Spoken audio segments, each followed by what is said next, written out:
Hello, and welcome to Hart Hustle. I'm the Hart. I'm the Hustle. And we're talking He's Texas teams and Texas talents around the Lone Star we had like State. we riff. We had like a riff, like a what do they call that when two singers sing together? A duet. A duet. We had a duet. Can you we had sing? a duet on the. Can I only as like background? So you're not like a lead singer. Yeah, like I need to be like the noise. background singer. Like Okay. I'm good at adding some flavor to the song. Like I don't really need to like carry it at all. I like that. I could be somebody's who do you wing. like to I could be sing? somebody's karaoke wingman, Okay. but I don't need to be like the karaoke star. What do you like to sing? Well, the deeper the song, The better. I'm the same way. The slower. Yeah, I'm the same way. There are a couple of Charlie Crockett songs I'd probably dip into my bag for. Paul Cawthon, here or there. Love Paul Cawthon. Trying to think, like, Yeah, I like that. Johnny Cash, something like that. Has to have a deeper vocal range, I feel Yeah. like. Yeah, I'm the same way. I feel like I have a pretty deep voice for You're a girl. a good Maybe singer, though. Like, don't let her fool you. Like, she's the star of karaoke night at the DCTF karaoke night. Sorry. Your spot's been taken. Your spotlight's been taken. I think Carter's. Yeah, Carter Yates is definitely the. He goes out there and does the worm, so I can't obviously compete with that. It's a show in addition to being karaoke. Correct. Like he gives a good show. He does. And that's half of it. I mean, if you can go out there and like, you can be a decent singer, but if you go out there in karaoke and also put on a show, you're going to be a crowd favorite. We'll have to get some video of this next year. Yes. Carter's karaoke performance. For those of you that don't know, when we go to College Station for 7-on-7, which every year at the end of June, 128 teams across the state of Texas, across the Lone Star State, descend on College Station to play in the state championships for 7-on-7, so they can take home the title belt. And now our new tradition as a staff, as we're down there covering it in this sweltering heat, is before it all kicks off, we go to karaoke night. It's awesome. A crew, and we have a good time. You know what's crazy now on the topic of 7-on-7 is I remember being in high school and going to the state 7-on-7 tournament. Back when Arlington used to be good at 7-on-7? Yes. Hey, we made it last year and we lost to Coppell. Yeah. That was a fun They were better rivalry. this year. Yeah. Hey, my Colts are 4-1 right now. I can't complain. There you go. 4-1. We had a close-ish loss to Flower Marcus. So gets a little Nussmeier. That's not bad. Say, did you get little Nuss? We did. We absolutely did. Was that the game so LSU starting quarterback Garrett Nussmeier played at Flower Mound Marcus. Now his little brother Colton Nussmeier is an up and coming recruit in 2027. 2020, that's right. 2027. LSU offered him after the Arlington game then? I think so. Yeah. So his performance against the Colts helped him cash an LSU offer in. Glad the Colts can always help. Glad that we can always help. Where are you going this week? Speaking of high school Melissa football. and Lovejoy is my big Friday night game. Which you can watch on Texan Live. Yeah, that's I think that one has banger potential. I've been on a run right now, though. Like every game I've been going to has been good. We went to the Waco University one past this game last Thursday, which was really good. And then I went to the North Forney game the next night, and that was a 35-31 finish with Legend Bay scoring a touchdown for North Forney with like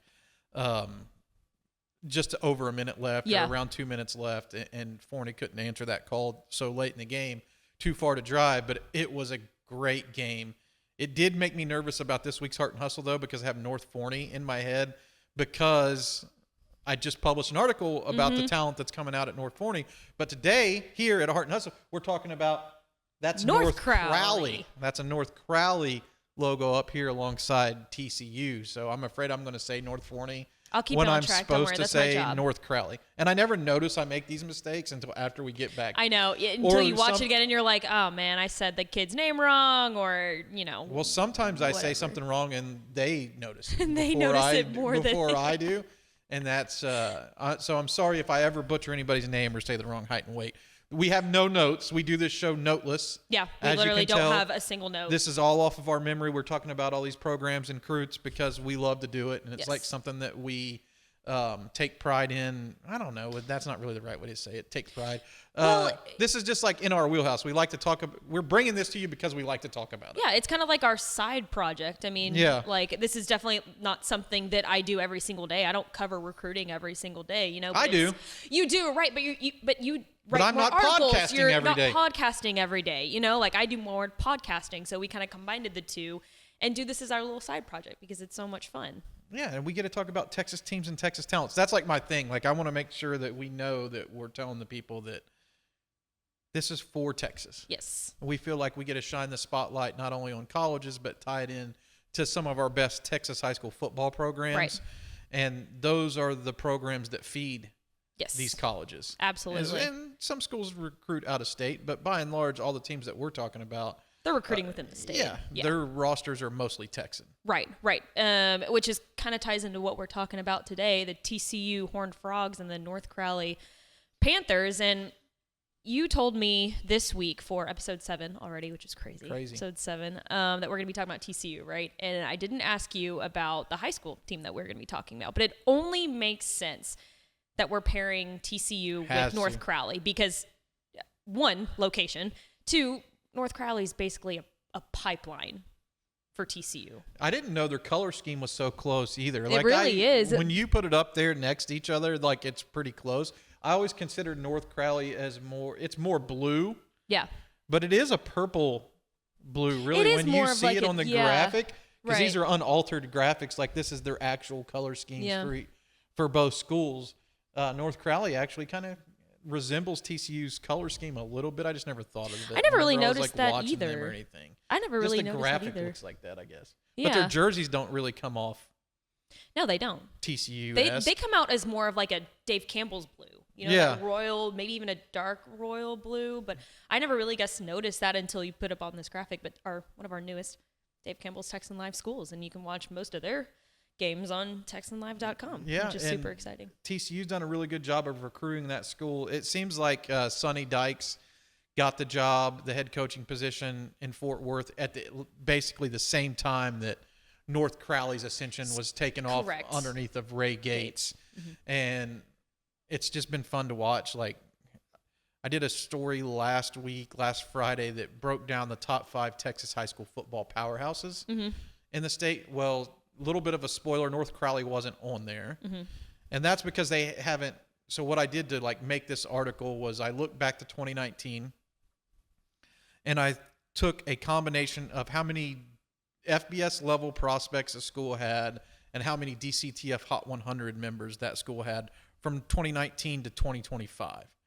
And North Crowley doesn't have the historical depth that some of the other programs have, but I feel like when I'm writing that story again 2 years from now and I'm cutting it off at 2021 to 2027 or 2028, no doubt North Crowley's going to be on that list. Absolutely. They've been so impressive. I mean, not just last year, but I mean, even this year, we'll talk about them in a little bit, but they've just really taken that step forward. Do you want to flip it this week? Do we want to talk about North Crowley first?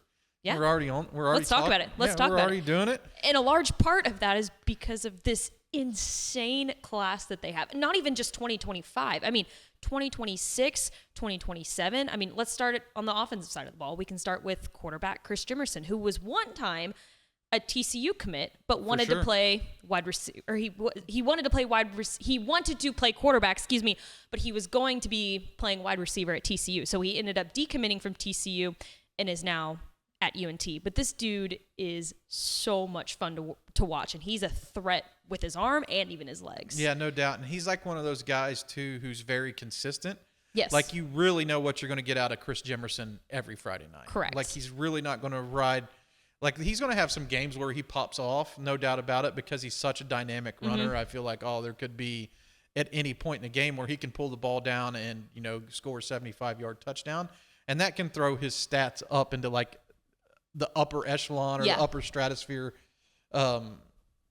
potentially every week, but his lows, they're not going to be that bad. Right. Because he's so consistent. He's a senior leader.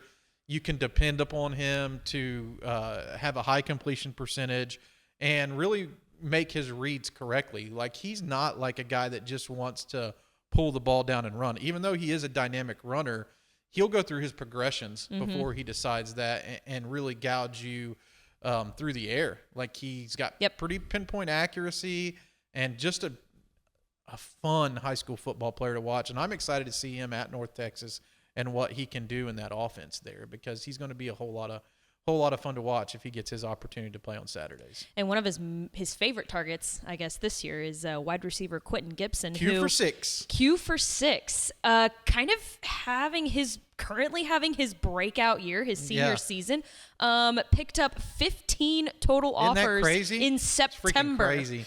And the craziest thing about him is that he wanted to commit to Illinois State over the summer, but they wouldn't take his commitment. And now he's got 17 total touchdowns through 5 games this year for North Crowley. Dude is insane. Yeah, he was we had the North Crowley Lancaster game week 1. Yeah. And he was our at the start. He was our player of the game. Uh-huh. Then he was the player of the game in week 2. Then he was the player of the game in week 3. Then he was the player of the game. Like, all this dude does is score touchdowns, and he's actually got the touchdown record for the state in his sights. Yeah. I think he enters this week with 17 touchdowns. You can check out, we'll plug Carter Yates again, did a tremendous piece on Quentin Gibson on our site, texasfootball.com. If you want to read all about Quentin Gibson and kind of get to know him, you should check that article out, because he is like one of those guys who came into the season pretty much completely off of the FBS radar, and now he's like a dude that everybody's recruiting, including TCU, who has extended him a scholarship offer. I think they extended him a scholarship offer either after the week 1 game or after the week 2 game, and we're definitely watching the Horned Frogs in Gibson's recruitment because they do such a good job at North Crowley. That's the local school.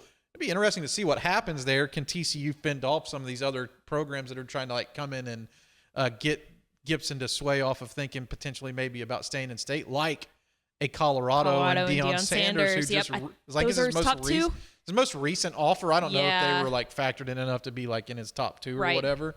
But something that we're monitoring, right? Because I would say like TCU is a program to definitely watch. I think when he got that offer, that was a big moment for him. It's a big moment for a lot of North Crowley kids. Yeah.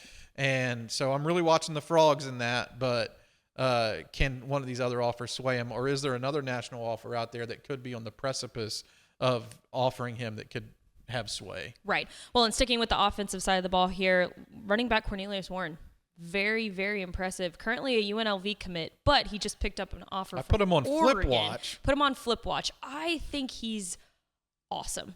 I really, really do. He's got the speed that's super noticeable to me when he gets to the outside, and he also has pass catching abilities as well. Yeah. For sure, and really good. They really have 3 running backs who they use at North Crowley, and you were telling me that they use Jeramie Cooper. Now you can correct me if I'm wrong, but I was watching his tape from the Mansfield Legacy game, and I don't know if those were kind of special packages because they beat Mansfield Legacy by, it was like 56-0, I think. So I don't know if those were towards the end of the game when they were just kind of throwing him in, like, hey, let's give you some snaps at running back or something. He didn't have any carries at the game that I was at. Right. But he looked really impressive. I mean, he can carry the ball, right? But he's a freak. And he's only a sophomore, correct? Yeah, he's only a sophomore. He made our DCTF 5-star watch list. He's already been named 4 stars by us here at Dave Campbell's, and he's going to be like a recruit that everybody really knows about. I was saying before we came on the air, it's like Jeramie Cooper looks like a NFL player now or a college player now. Like he does not look like 6'3", 200. He's a sophomore. Yeah, 6'3", 200 pounds. He looks 225. But he's listed at 200. He looks 225. He's jacked. Which is crazy because think about how much he's going to grow between now and then when he hits his senior year. It's crazy. He's an intimidating force. But to get back to like Cornelius Warren, he's electric. Like he's dealt with some injury issues throughout his career at North Crowley that's kept him off of the field some or limited some of his production over the last 2 years. But now he's a part of a North Crowley offense that not only has a senior in Chris Jimerson that's so effective and teams have to account for, which is opening up a lot of things, but he's finally healthy. And he has a backfield mate in Daniel Bray, who is also very good and very talented and has a double-digit offer list himself. So they got 2 running backs in the class of 2025 who are FBS level or FBS skilled type of guys, and that is a nice tandem to have. I can't remember his name off the top of my head, but they also have a junior running back who's kind of like the Thunder of the package, and something that you will a player that you'll definitely get to know over the next couple years, because he will be the featured back next season. A little bit of a change of pace between those two guys who were so explosive, but Cornelius Warren and Daniel Bray are definitely names like everybody in Texas will probably be talking about, especially if North Crowley goes on the run that we think that they can go on throughout the playoffs. Right. And when I think of North Crowley too, I also think of like being big up front too. I mean, they just bully people up front, and I think one of the leaders there is obviously Henry Fenuku, who is the Missouri commit. Yep. He's an interior offensive lineman, can play at multiple positions. I really, really like his style of play. He's a fearsome dude. He is. Like, he is another one, like full beard. Yeah. You know what I mean? Like he's not in high school. Like full grown. I guess now that I said that, I'll flash his photo up that I took from the game. You should. So I got like a close up photo of him, and he already looks like a college guy. Like, it's Insane. crazy sometimes to think about some of these players are just in high school whenever they're so massive, right? And like, they look so old. Like, I wish I had the beard game that Henry Fenuku has, but I don't. I can't pull that off. He's got a better beard game than I do, and he's only 17 or 18 years old.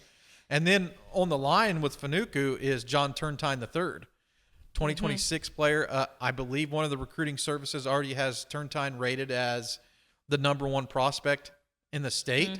So when you're talking about #1 prospect in the state category, you're talking about everybody in the country lining up to get this guy. He's already got well over 30 offers, closing in on, I think 35. He's one of the most offered guys in that 2026 class. All the big dogs are coming after him. He's got the Texas A&Ms, Oklahomas, Ohio States of the world, Alabama's all chasing his signature already. And I really like Turntine. I did an interview with him after the first game of the season, and he's a really well-spoken kid. Yeah. I think he epitomizes the definition student athlete. He takes his academics seriously. He's a good teammate and a good leader.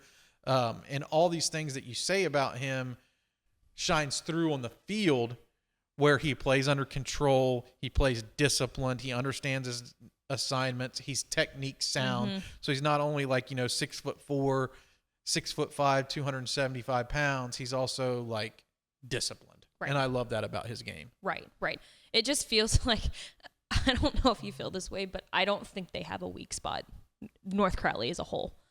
I feel like they are pretty strong in every position. Yeah, I mean, up front, DJ or Damori Beasley comes over, is really controlling a lot of the tempo in the trenches. You look at their secondary, there's some young players that are in it, but they've been performing like upperclassmen. Yeah. And then you have Jonathan Cunningham at linebacker, who's committed to Texas. And he's a really skilled player in his own right. A guy who's very athletic and has a very high ceiling. And Jonathan Cunningham is that guy that you can really depend on to patrol sideline to sideline, not let anybody get outside. Really, like, the safeties don't have to get a lot of work at North Crowley, because they're doing such a good job up front. A lot of these players aren't making it to the secondary to, like, give these guys a lot of highlight reel or sizzle reel tackle type of plays because they're getting chewed up front. Yeah. And they've had a really pretty tough non-district schedule, but they're, of course, undefeated with a win over DeSoto in non-district play. That's got to be a marquee win. They'll probably go Division I, I would assume, for playoffs again.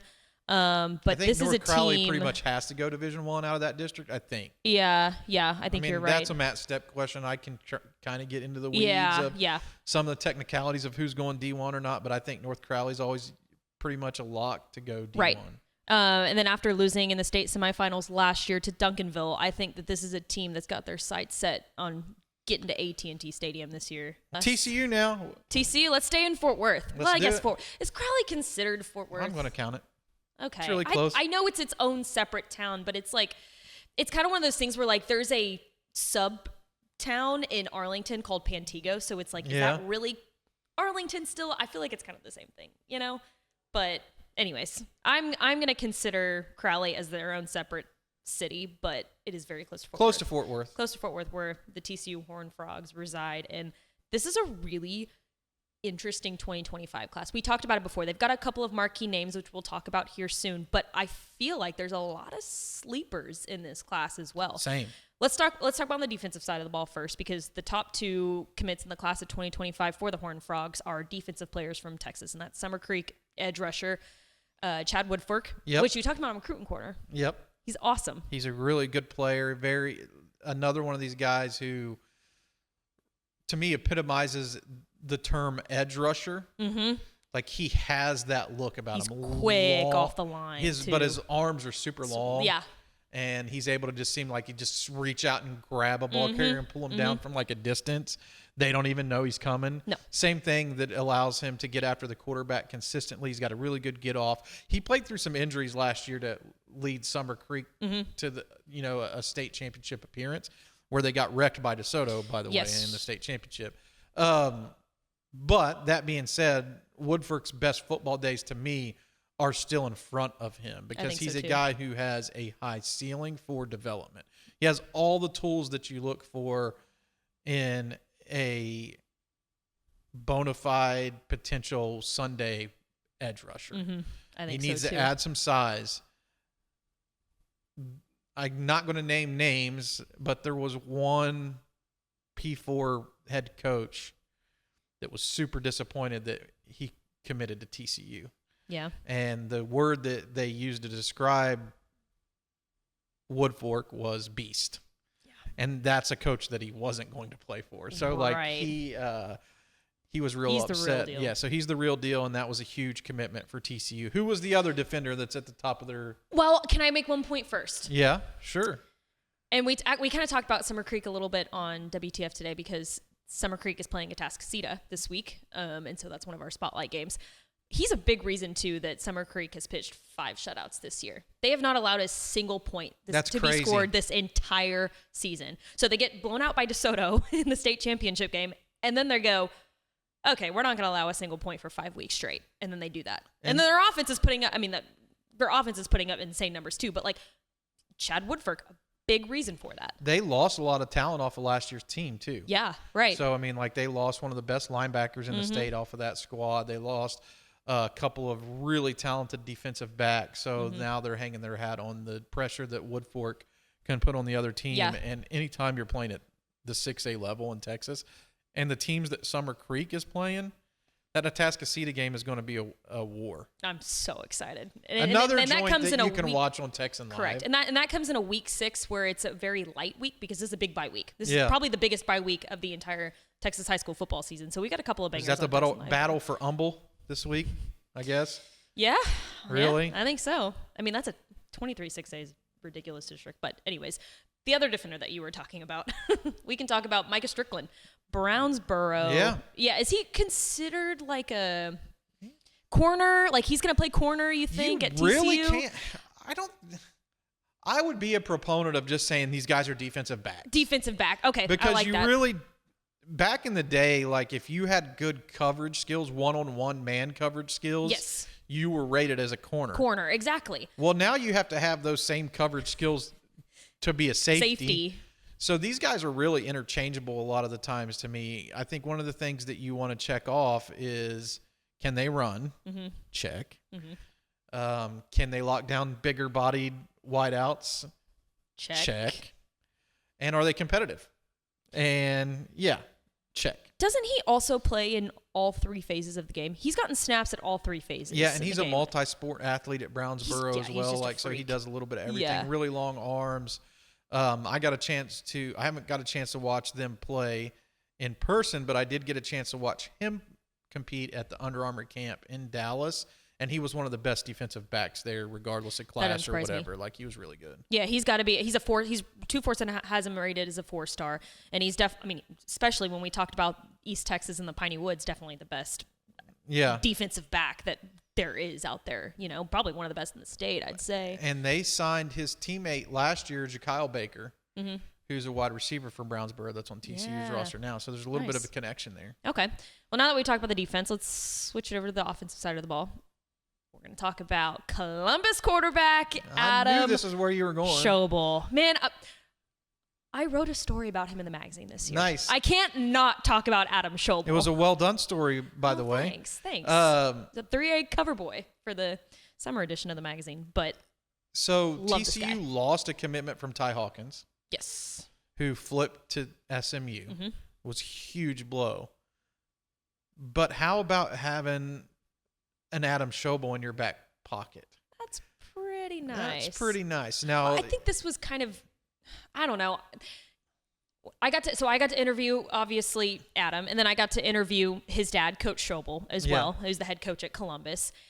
I just got the feeling, I'm like, man, if he had the opportunity to play at TCU, do you think he would? And at this time, when I was interviewing him, he was Baylor? already, no, he had decommitted from Baylor. No. He was committed to Baylor. That next week, he decommitted and flipped to Oklahoma State. And then obviously recently he flipped to TCU, which is, I think, where he belongs to me. I agree with that 100%. That I interviewed the Schobels too after he made his commitment to Baylor. Yeah. And even at that time, I got the feeling like if TCU comes calling. His whole family went to TCU. If TCU comes calling, this is a situation where I see a flip happening. Yeah. And to me, he has a NFL pedigree. Both his dad and his uncle, which is cousin John Schobel, who also plays at Columbus, a DN tight end, is also committed to TCU in this class and shouldn't be overlooked because he's a really good player in his own right. But both his uncle and his father played at TCU and then went on to the NFL. Same can be said for John because they're interchangeable. Yes. Both kids have a NFL pedigree. But I see Schobel really developing at the next level into like one of those dudes. He's 6'4", 6'5" right now, wiry. Whenever he gets in that college strength and conditioning program, he's going to be jacked up. Yeah. And I think that he's going to really be one of those guys who you're like saying, wow, where did this guy come from? Well, he came from Columbus. A 3A program in Texas. Right. My favorite thing that you said about him in Cruton Corner was, I can guarantee you that he's going to throw for over 2,500 yards because he's thrown for over 2,500 yards ever since he was a freshman starting on varsity at Columbus. Every year you can mark it down like he's the model of consistency there. Yes. He's going to pass for 2,500 yards. He does it every year. I absolutely love that. And then one of the other players I wanted to talk about too, I know he's one of your favorites, an absolute dude in Austin Anderson, wide receiver, Ed Small. Yeah, for sure. Ed's another one of these guys who, a multi-sport background. He was committed to Texas to be a baseball player for a long time. I think he committed to Texas when he was a freshman. When we saw him at the Next Level Athlete Camp in January, he was starting to get the idea at that time, like, maybe my bread is going to be buttered in football. Right. TCU had already offered him at that time, and more colleges were starting to like sniff around his football playing acumen, and he was starting to take off a little bit. He was our MVP at the Texas State 7-on-7 this year. Yeah. Plays both sides of the ball. He is fun to watch. And if you like to watch competitors, Ed Small's the guy you have to watch. Like, he's bringing it every play. He's a team leader, very intelligent, and I really like what Austin Anderson is bringing to the table because they also have a UTSA commit in quarterback Max Gerlich who will definitely throw Ed Small open. Yeah. But both guys are like team leader types and just like guys that you can't help but root for. But especially Ed Small, because I'm going to say he has the best hands.